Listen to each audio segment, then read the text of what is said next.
You're tuned into the It's Real podcast with your hosts, Kayla, Kallander, and Andrew Yaggie. Each week, we'll talk about what happens behind the scenes working full-time in real estate and share with you real-life stories, our successes and failures as we work to help consumers and industry professionals reach their real estate and real-life goals. Here we go. It's episode 53 of the It's Real podcast. I'm Kayla Kallander, and I'm a mortgage lender. And I'm Andrew Yaggie, and I'm a real estate agent. Kayla, so great to see you. Good to see you. I know we kind of try to take a little bit of a break here and there with busy summer, and rightfully so, because it's been so busy. I know you guys have been pretty crazy busy with your family. What's been going on with you guys? Yeah, we've had a pretty great summer, although, man, August 15th already, more or less. And, school's going to be starting pretty soon. But yeah, we've been enjoying the lakes, just kind of going on, some mini trips around the area. We were in Wisconsin this last weekend, going to go check out Great Wolf Lodge in the cities next week, kind of an annual trip that we do. And things are great. Real estate's been, super busy, a little bit of a different market, but, we'll obviously share some stats today and talk about that, talk about rates, which seems to be what everybody wants to talk about. But what's been going on with you? Around here we go hard in the summer. I mean, that's what we do in the Midwest. We don't get a lot of summer. So I looked and I told my husband, I said, we haven't been in town one weekend. We've been gone every weekend. But, when you have a lake home and you host and you want to be out there, and it's a little slice of heaven, and it's nice to get out of the city. So we've spent a lot of time out there. We've got every weekend through the end of summer here, we're hosting a lot of family and friends. So it's a blessing. But I think there's this time where it comes to be fall, and it's kind of like sweet. Like we can be home and like clean the house, like little things that get put on the back burner. So it's been crazy busy in the best way, such a blessing. And we've had pretty good weather, and that's what we've been up to. Now, the whole mortgage thing, we've got a lot to talk about there with real estate and rates and everything. So yeah, we do. Well, Kayla, I think we should dive right in because we do have a lot to talk about today. So first of all, again, I can barely turn a corner, and I don't even work in mortgage, but of course it's associated with real estate. But everybody wants to talk about rates. So talk about rates, Kayla. I would love to talk about rates. What I want to say first and foremost is there are so many hundreds, thousands of options for interest rates, depending upon if you're buying, if you're selling and buying, like in terms of like if you want to refi, if you are buying certain properties, if you have certain credit scores. There's so much that goes into an interest rate. And the reason that I say that is that we always share these mortgage news daily rates. These are national averages based on prime candidates, great credit scores. This is not anything to do with down payment assistance. This sometimes doesn't reflect refi rates, things like that. So the reason I say that is that this is a really great guide for people to hop on and just keep an idea of like what rates are doing. So as you've seen lately quite a bit was the comment has been rates are down about a percentage to where they were at over a year ago. But one thing that we want to keep in mind is that there are moments, hours, days, and time where rates will be really high. It might not be an average for a week or 2 weeks. It might just be a moment. Same with when rates are at their lowest. It's a moment in time. And so there is a lot of truth that, it's been about a percentage, but it doesn't mean that you're saving a percentage to where you were first approved or where you bought now can refinance. But the great part is that, yes, rates have trended down. That wonderful consumer pricing index, that CPI report has come out, and that's what's pushed our rates down. And so we've seen them kind of trickle up just a little bit, but there's a lot more hope with clients, a lot more discussions and conversations being had about refinances. And so I've been having a ton of conversations with clients about refinancing. And the common question is, should I refinance now? And that's where it is so important. If you're refinancing, I'll touch on this briefly, is that you have a conversation with the lender, because you might save a quarter or a half in rate, but what if you could save a whole percentage next month? There's a lot of data that's going to be coming out. It's an election year. And so we're having a lot of conversations with clients, buyers included, about if you buy now, if you refinance now, that is great. You can save some money now. But what does that look like in a month, in 6 months? So there's a lot to be said about rates. And I am hopeful, based on the data, that we're going to continually see rates decline. So that's kind of what I'm seeing, a lot of conversations being had, Andy. And one of the things that I'm sharing with my buyers, or I've shared on social media, is how does it impact my approval amount if I was once approved at 7% and now I'm at 6.5%? And so that's something that we're having conversations about, of what does this look like? What does this mean for you? And I know you've got that graph I can see. Yeah, right, Um, right there, Kayla. I thought that was really handy that you and, put that together. and it's just, thanks, Chat GPT. One of the things though is it's just really cool to see, like, if you go to, let's just say, I'm just going to use 8% at the high end. If you have a $550,000 loan, 4,036 principal and interest. Let's just go down to 7, a full percentage. Let's just go from 8 to 7. You're now at 3,659. And then if you go to compare that, like, what do I get at 4,036 compared to, what can I go up higher in price? If you go down and find that, you're now able to afford 50,000, 75,000. It allows you more buying power in addition. So clients are then having to decide, do I want more buying power, or do I just want to save money in my payment? So those are the conversations that are being had. And all I can say is have those conversations, because it is not a one size fits all. And rates are constantly moving and changing, and they're different for everybody. But this is, at the end of the day, really positive news for our industry. Yeah, for sure. Well, it's just great. I mean, just from an affordability standpoint, so obviously we know Yeah. that consumer costs have gone up markedly, and so individuals are looking for some respite from that, and so it's finally coming. And just looking at these, and again, we know these are national averages, but just to Mhm. see a 5 is really, really awesome. I know. And then to kind of read further that, hey, people are taking notice, applications are up in general, they're soaring. The refi index is up 35%. That's really interesting too. But Kayla, I think you had, kind of a chart or a graph that you Mhm. wanted to share, that kind of talked about that. Do you still have that handy? Yeah, let me just pull that up here. So one of the things that I want to talk about was, and I want to pull up a little bit of a range, right? I'll do that right now here. So when we look to see, well, what have rates done? Like, what's the lowest they've been? What's the highest they've been? Mhm. One thing to keep in mind is that it's not just on one day. So let me share this, Andy.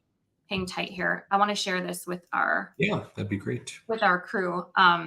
But just because you heard that they were at 6.125 at one point doesn't mean that they're there today, and that doesn't mean that you qualify for that. Or I saw some individuals sharing interest rates, but it was a 25% down, and it was with a 740 credit score and a 1% origination fee.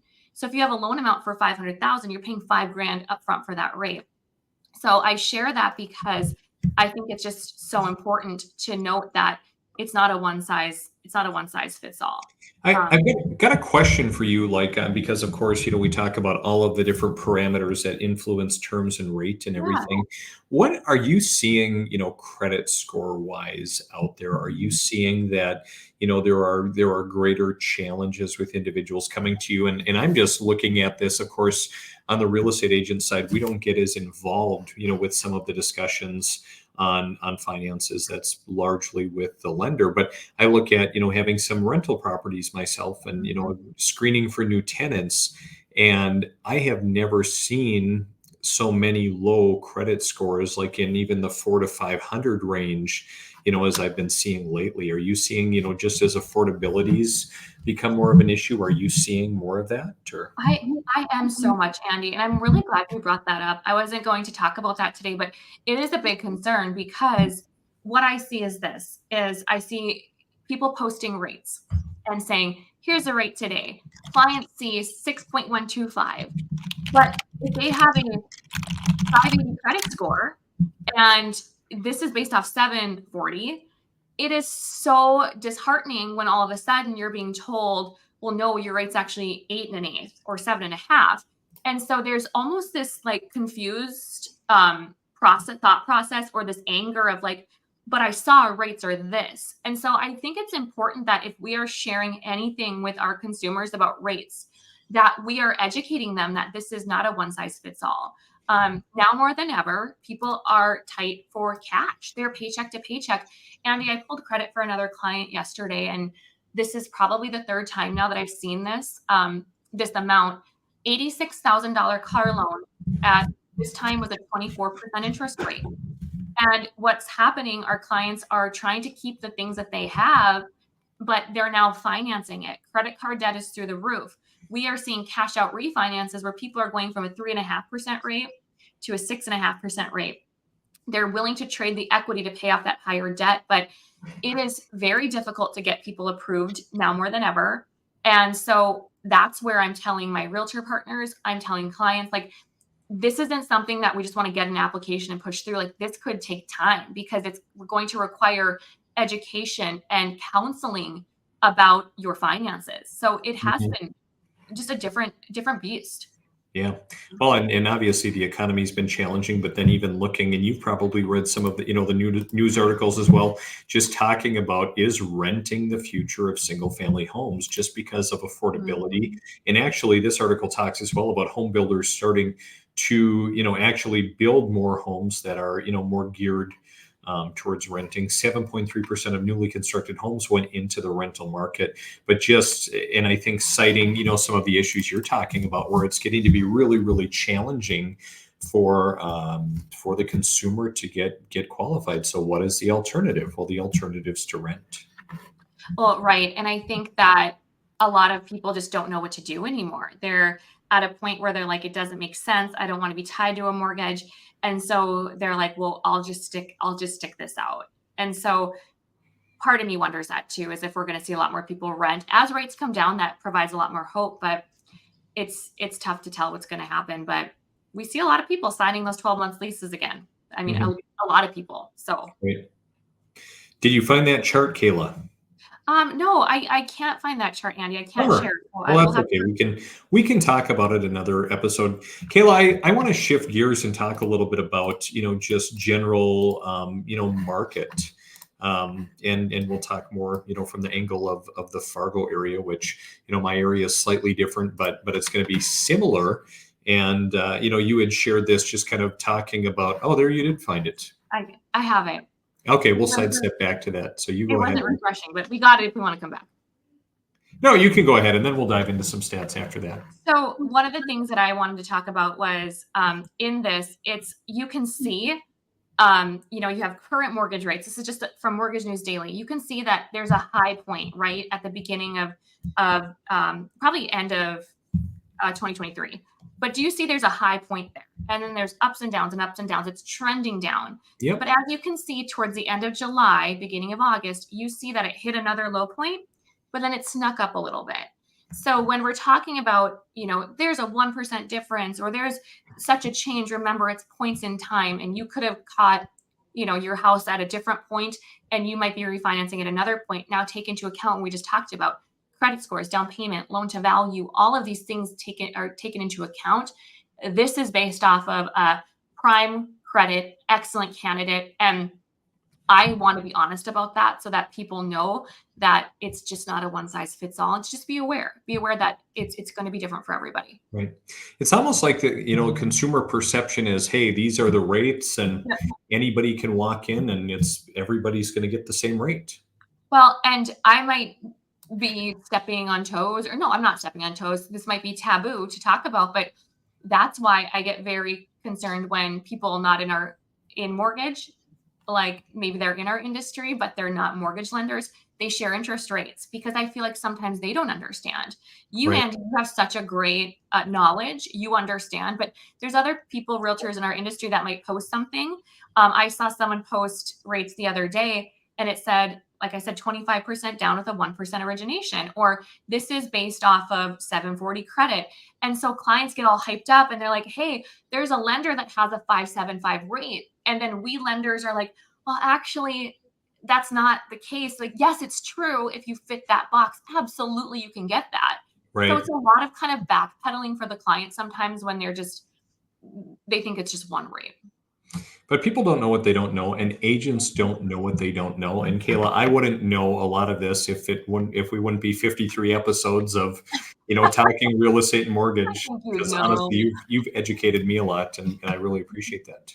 Well, that's what it's about, is like it's about us educating. And if clients can take the time to be educated, those are the ones that are super successful. They're empowered, and they're the ones that feel good about signing on the dotted line to get a new home. Sure, sure. Mhm.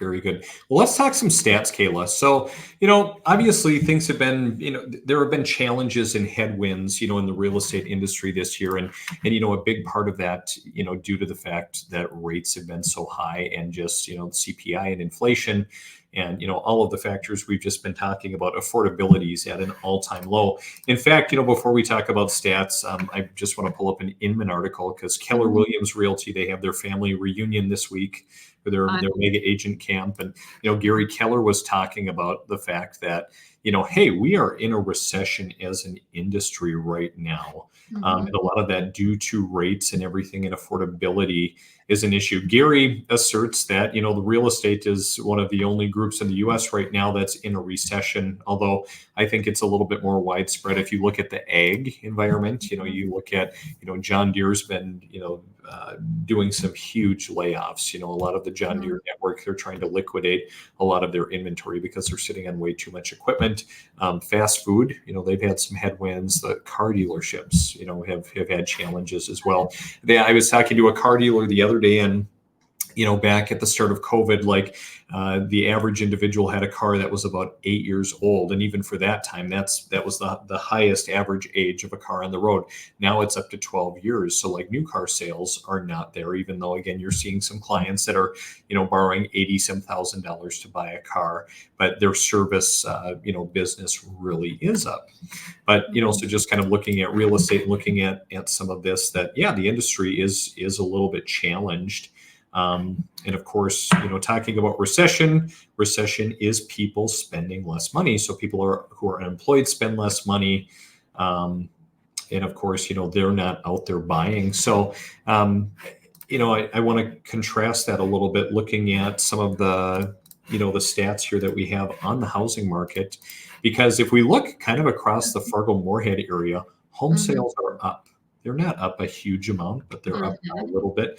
Yep. Active listings are up. More people are selling. There are more new listings. Homes are sitting on the market a little bit longer. 50 days up from 42.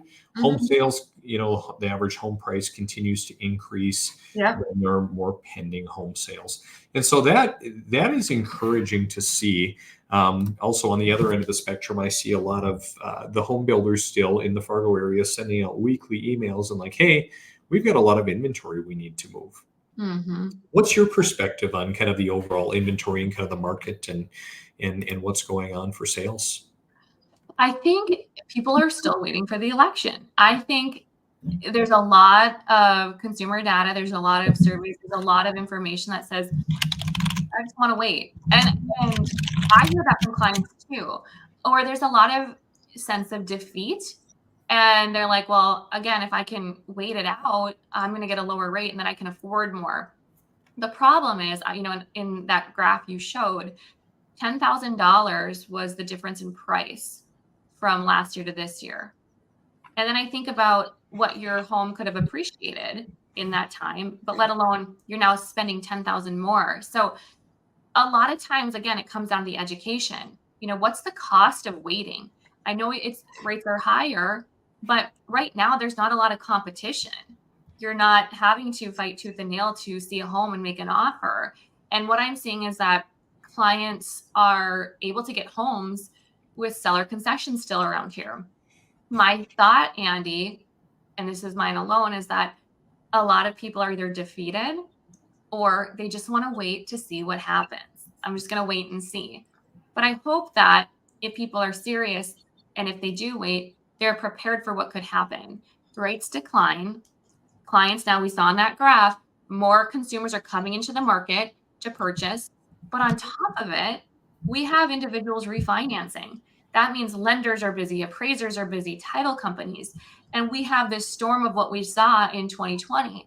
And it was like signing in your vehicle, number one, because of COVID, but there's so much that goes into that. But all I can really chalk it up to around here from what I've seen and I've talked to with other clients is I want to wait and see what happens.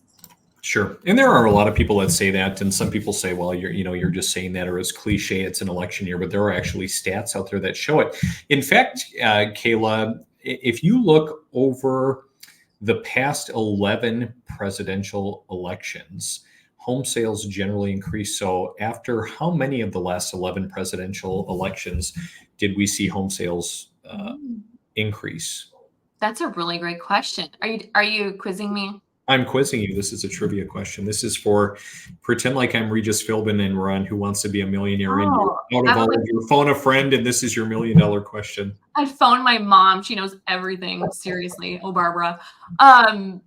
I'm going to say 11. 11 of the last 11? Yes. So it's actually 9 of the last 11 presidential elections. Home Barbara would have had that right. Up, and so that goes back to 1978. And so each year with the presidential elections in blue here, and the year immediately after each election is green if it rose. So there were just a couple of years where home sales actually decreased. And so it'll be interesting to see what happens. I would predict home sales will increase after this election, regardless of who gets in, just by virtue of rates should hopefully continue to decrease, which means there's probably going to be more appetite, especially once some of the distractions subside. Well, and I think too, right now we're seeing people wanting to get into their homes before school, right? Mm-hmm. We're seeing this is the time of year when it's like a rush at title companies. I think then traditionally, Andy, we see things kind of get quieter around like the holiday season. I'm preparing for it to potentially get crazier because I think there's a lot of pent up energy as well. Sure. I think you're right. I think so. Well, it'll be interesting to see, and of course, we'll have all of the stats and everything going on to keep everybody up to date. But Kayla, I want to shift our focus a little bit for the last portion of our episode, just to talk about some big changes that are coming to the real estate industry, and they're coming this Saturday. Is Saturday the 17th? Sure is. Yeah. So for those who haven't been following along, there have been some lawsuits against real estate brokerages and against the National Association of Realtors. And as a result of that and kind of the settlement, the home buying and selling process is going to be forever changed. Wow. And Kayla, I'd like to say that it's going to be changed for the better, even though I think that we're going to be in for, about 12 to 18 months of confusion. And so I want to spend a little bit of time talking about it, kind of from the real estate agent perspective. So, in March of this year, the National Association of Realtors, they basically settled a lawsuit with, homeowners, who filed suit about transparency, largely surrounding real estate agent commissions. And since then, there have been a bunch of new rules that have been put into place, especially surrounding commissions and even simple things like even going to look at a house. So Kayla, number one, starting this weekend, realtors can no longer show a consumer a property without a signed written agreement. That explains kind of the agent relationship and explains things like compensation. It used to be kind of the Wild West where, hey, I just want to go look at a house. I'm going to find an agent through Zillow. And, people were bouncing from agent to agent. There was confusion. And that's going to change as part of the settlement. So we need to have a written agreement in place. For those who don't sign a written agreement, if an agent gets caught, there are potentially thousands of dollars of fines that are available, and even, the potential eventually for someone to lose their license. Now, a lot of consumers are probably saying, hey, I don't want to commit to somebody. I just want to go look at a house. Mm-hmm. And I can totally appreciate that. And so there are going to be a couple of different options, Kayla. Number one, it could be something as simple as having kind of a touring agreement, which is maybe, the lightest form of an agreement in place, but very, very simple. Our particular brokerage, eXp Realty, has a very simple kind of single property buyer broker representation agreement. So like, hey, Kayla, if I'm just going to go and show you and Taryn one property, we're just going to put this simple single page agreement in place to go look at a single property and just kind of defining our relationship and defining how I as an agent am compensated. Or we can do something just slightly more extensive, that kind of talks a little bit more in general about looking at multiple properties, how long our agreement is, what kind of properties you're looking for, and kind of our compensation and what that looks like. It also talks, Kayla, about a very important piece because, in a sense, there's some what we'll call decoupling of commissions, which means, in the past, 99% of the time, a seller's agent or a seller would compensate the buyer's agent, and that's not necessarily going to be the case and be automatic. So these new forms too, Kayla, are going to talk a little bit about, hey, what happens about collecting? How do we address collecting free from a seller, and what happens if the seller isn't offering anything? And so I'm going to say 95 to 99% of the time, nothing is going to be all that much different other than we have to have an agreement in place before we even start looking. I'll tell you what I think about it, Kayla, but you tell me, what are your thoughts kind of as a mortgage lender, and what are some implications there? I think that there's a lot of just a lot of chaos around it because, again, it comes down to educating the consumer. And truthfully, I think that this is going to be really great. There's going to be a lot more clarity when it comes to representation. And there's a lot of realtors and brokerages that already have this in place already, but there's a lot that aren't. Around here, they do. So, no big deal. But I think that when we are showing, and when I say we, the industry is showing clients homes, and you're taking time out of your day, the seller's day.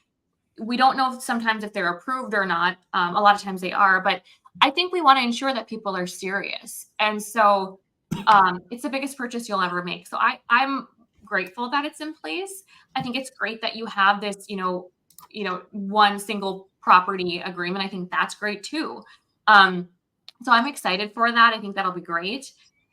In terms of, the conversation around, who's going to pay for the buyer's agent, things like that. I think that's hopefully just going to continue to remain pretty similar.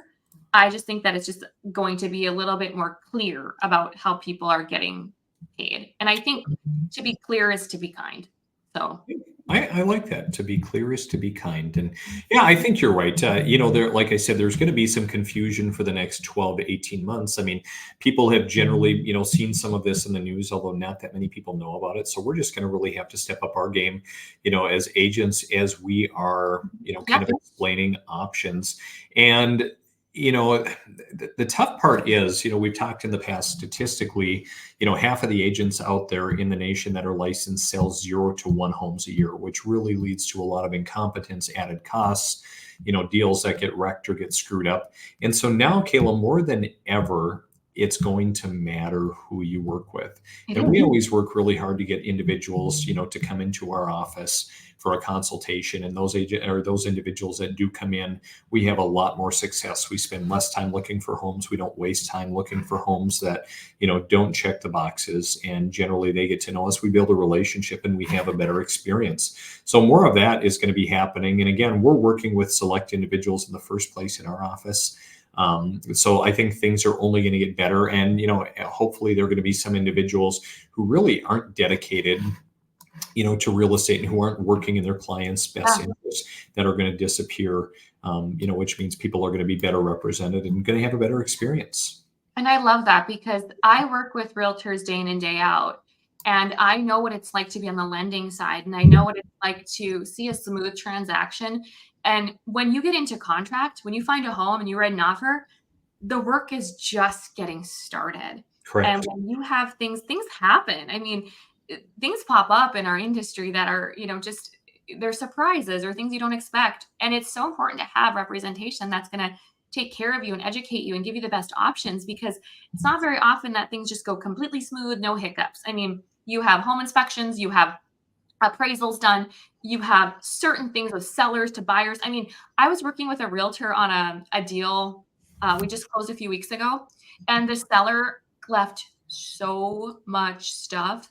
Just they said they could leave some, and you know what happens. You give an inch to take a mile. And that realtor was on the phone getting a dumpster at the house. Like things pop up, and I'm like, wow, what a blessing. And because she knew that the company, they were able to get there that day for the client. And I think about the level of service that these realtors that are really great are giving. They deserve to be able to take care of our industry. And yes, not that there's others that intentionally don't want to do a good job. Like that's not what we're saying, but the very great, incredible realtors are going to find that they are going to align with the clients. And it's going to be very great for everybody, I feel, Andy. That's just my opinion. Just like the really great, awesome lenders that are out there that are going the extra mile, taking the time to provide education, Yeah. providing fancy little charts and other tools. I think you're right. So the Oh, strong will survive, Kayla. and I think that it's going to, high tides raise all ships. I think as you start to work with lenders that educate, as you start to work with these realtors that take the time to also educate, it's going to make the home buying process, the experience just so much better. So it's a win for everybody, I feel. Yep. Well, obviously, we've just touched on this a little bit, but I think that we'll take a little bit more of a deep dive on what does this mean for buyers and what does it mean for sellers, on future episodes. But Yeah. I just know that changes are here, and again, reach out to your trusted professional, have a conversation, and figure out what the implications are for you, and find someone that's going to do a really great job for you if you're buying or selling. And Google has a wonderful way of telling you how your professionals do. So I Google always knows. say Google people. Well, Kayla, I think that puts a wrap on episode 53. It's great connecting with you and looking forward to some continued conversation. So I hope you enjoy the rest of the week. I will if you will. See you, Kayla. Bye, Andy.